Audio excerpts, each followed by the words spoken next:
It's a great pleasure to be with you and to share a journey which is not so much my own. What actually happened, and I don't know if this was explained earlier, is that about 2 weeks ago, Christina Lee Brown fell in love with a speech of Cardinal Peter Turkson, whose councillor or advisor I am. And she so loved the speech, I think she also loved the Cardinal, but in any case, she loved the speech so much that she thought you would like to hear something of it today. So my journey was on Delta Airlines. If I'm not mistaken, Delta is the usual scientific symbol for change. And so you have to change your listening while I give the speech that you didn't expect to hear. But I hope that you will agree at the end with Christina in having fallen in love with the speech and with the Cardinal who delivered it at an important session called Protect the Earth and Dignify Humanity, which was an attempt to share interreligiously and in the dialogue between science and religion about the mess we're in and how we're going to get out of it. And so this is what I will speak about, and if in it you read Cardinal Turkson's journey or my journey or even Christina's journey, you'll be doing a good thing. I hope in any case to help us now to reflect not on how one or other person relates to their own faith or to other faiths, but to face the questions together that we face. So I've entitled this Global Issues in a Secular and Sacred World. Today's topic, these global issues, opens up some of the most far-reaching changes facing humanity today. What are the key changes? At a granular level, they are too many and too diverse to even enumerate. But at the highest level, we can take a lead from the stirring apostolic letter of Pope Francis called Evangelii Gaudium, the joy of the gospel, where he cites the advances being made in so many fields which improve people's welfare in areas such as healthcare, education, and communications. Certainly, in the last 2 centuries, remarkable scientific, technological, and economic progress has been made and has made it possible for significant numbers to enjoy, and think of yourself, to enjoy lifespans, livelihoods, and lifestyles that were unimaginable for our ancestors and also for Cardinal Onaikan's ancestors. The last 2 decades have witnessed hundreds of millions lifted out of extreme poverty, along with what we experience here, accelerated travel, transportation, communications, and commerce. But this progress has its dark side. We find starkly rising disparities, vast numbers of people excluded and discarded, their dignity trampled upon. For much of humanity, daily life is perilous. Diseases and other factors cause fear and desperation, Pope Francis continues. Lack of respect for others and violence are on the rise, and inequality is increasingly evident.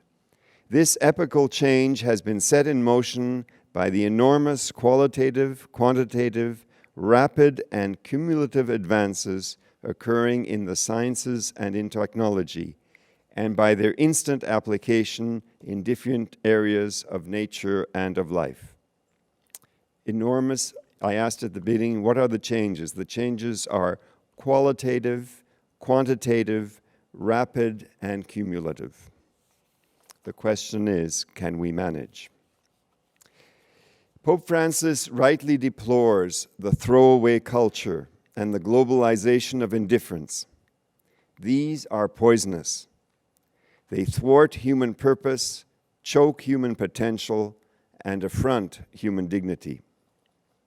Beyond all shame, many millions of our fellow men, women, and children are treated as mere instruments of labor, means of profit or of pleasure, especially through human trafficking and modern forms of slavery. Indifference, abusive treatment, and the throwaway approach also apply to how we treat the natural world, the planet Earth, the garden that was given to us as our home.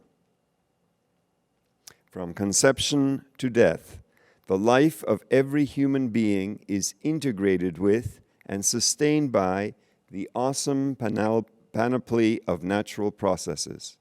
We are enmeshed in the processes of nature. Our life floats practically on a sea of natural processes. This calls for a reciprocal response on the part of humanity to maintain and protect the earth, the garden that in turn nourishes and sustains us. Yet the ever-accelerating burning of fossil fuels that powers our economic engine is disrupting the Earth's delicate ecological balance on a scale that defies comprehension. In our recklessness, we are traversing some of the planet's most fundamental and natural boundaries. And the lesson from the Garden of Eden still rings true today. Pride, hubris, self-centeredness always are perilous, indeed destructive. How can we do better? We clearly need a better balance, a change of course to protect the earth and its people. The essential principle is that we are made in the image and likeness of God, and thus possess an innate dignity that can never be denied, degraded, or denigrated. Every single person is a brother or a sister, so all relationships should be based on respect, reconciliation, and solidarity. Also essential is that everything that God has created is good, precious, and valuable, and that in order to provide for our needs, God has given this planet as a gift to all of us. Thus, the correct response to receiving such a magnificent gift is surely one of gratitude, love, and respect. According to the book of Genesis, God the Creator charged us to till the earth and to keep it. To till the earth and to keep it. These balanced concepts of tilling and keeping imply a reciprocal relationship between humanity and the created world.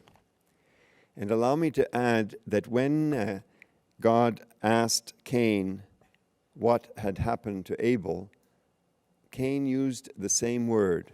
He asked, "Am I my brother's keeper?" So the keeping that we owe to the earth and the keeping that we owe to one another as brothers and sisters are one and the same keeping. All individuals and communities have a sacred duty to draw prudently, respectfully, and gratefully from the goodness of the earth and to balance present use with fruitfulness for generations to come. Those who make use of resources also have a great responsibility to share the fruits with others, especially with the poor, the dispossessed, the stranger, and the forgotten. The Judeo-Christian scripture is unequivocal about this. The earth is a gift for all. The global atmosphere, the oceans, the forests, and other natural resources are common goods of humankind. The earth is both a legacy from our parents or from our ancestors and a loan from our children and grandchildren. We have received a gift and we have borrowed from those who are yet to come. So we must protect and care for the earth with great tenderness and with a keen sense of intergenerational solidarity. But we are out of balance. Scripture says, "The earth languishes for the sins of man," warned the prophet Isaiah. It is blatantly clear that we have tilled too much and kept too little. Our relationship with the Creator, with our neighbors, and with the environment has become fundamentally unkept. We must become more protective, more keeping. As UN General Secretary Ban Ki-moon put it at the same session we attended with Christina these 2 weeks ago, we have a profound responsibility to the fragile web of life on this earth, and to this generation, and to those that will follow. In practical terms, we need to set aside an unthinking infatuation with gross domestic product and a single-minded zeal for accumulation and consumption. We need innovative technological and economic solutions, as well as brave and determined political leadership exercised at various levels, including the global one. We need to learn to work together towards sustainable development in a framework that links economic prosperity with both social inclusion and protection of the poor. And here, I think, is my single most important sentence today. Everyone needs to develop, not just the poor. Everyone needs to develop, not just the poor. Everyone needs to be a subject and a protagonist of development, not just the top 1 billion. The other 6 billion have to become subjects and protagonists, participants in development. Without them, we are all doomed. And yet, our lifestyle and our prosperity increasingly depends on their being kept out. That's the important sentence. The community of nations can embrace sustainable development. In this great quest, 2015 is a defining year. 3 major conferences on financing development in Addis Ababa in July, on sustainable development goals in New York in September, and on climate change in Paris at the end of November must come to grips with the problems and agree on proportionate remedies. And if your head is spinning now, don't worry, because I'm now going to come to the foundations and you will have solid ground to stand on. Let me finally turn to moral foundations, moral guidelines, and criteria.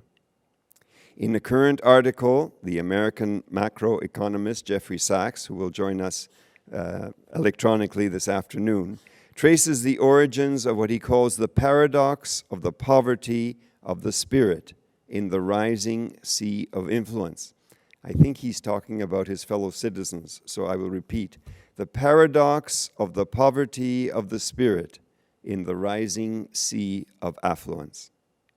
The approach of Pope Francis, he says, holds out great hope because the Pope is not speaking the language of duties and responsibilities. He is speaking the language of human meaning.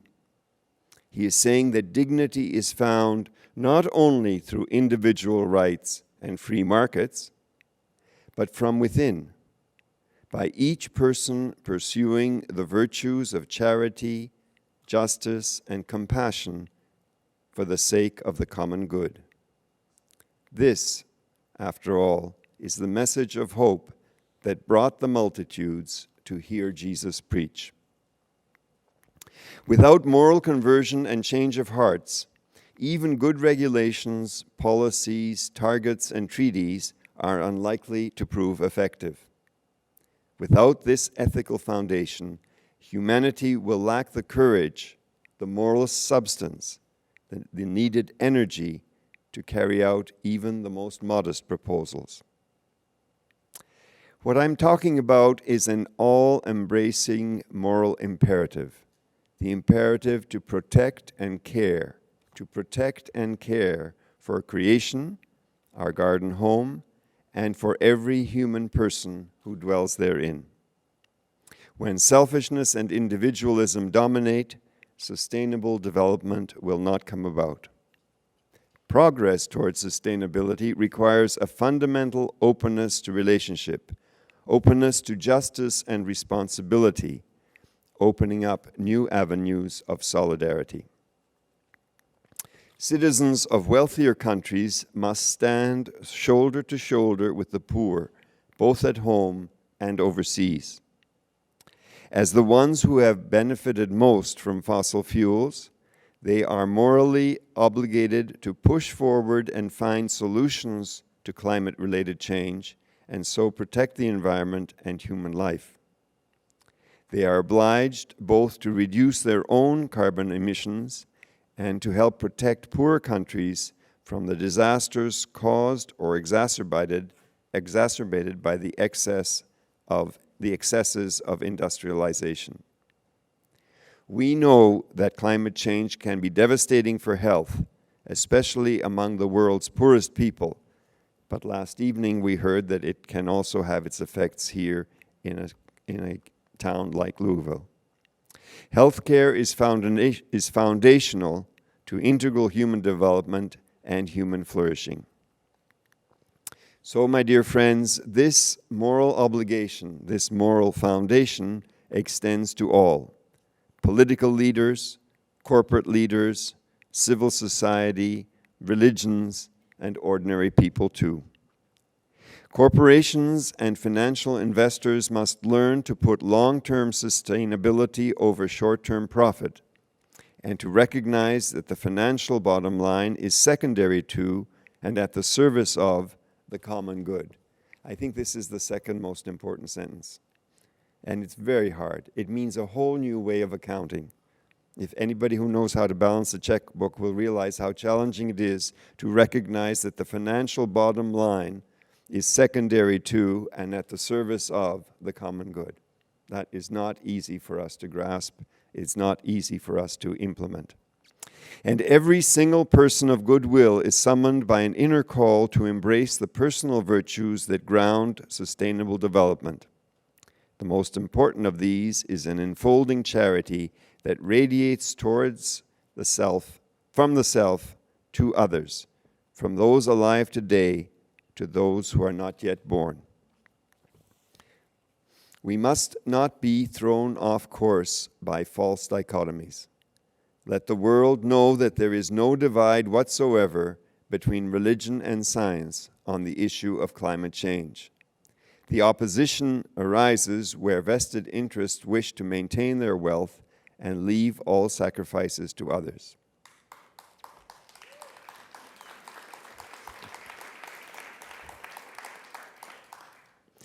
So, my dear friends, we need, therefore, to cultivate these timely values and virtues: conservation of the environment, compassion for the excluded, courage to take bold decisions, and a commitment to work together in common purpose for the global common good. We need a full conversion of hearts and minds, habits and lifestyles, structures and institutions. I hope that I'm on this journey. I hope that you are too. Thank you.